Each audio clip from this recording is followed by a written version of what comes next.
Evet, şimdi bir kaplumbağamız var. Neden çok kızgın onu anlamış değiliz. Sürekli tosluyor. Ya ben seni yerim. Aa, ama bu kadar kızgın olmaya gerek yok. Hey dostum. Ya ben seni yerim ya. Ama biz sana zarar vermeye gelmedik.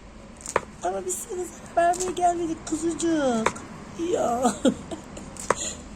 İnanamıyorum ya. Sen çocuklarını mı kaybettin? Kıyamam sana ya. Amanın. Gel. Gel hadi gel. Gel hadi gel. Gel. Bak bak bak bak. Bak bak bak. İnanamıyorum.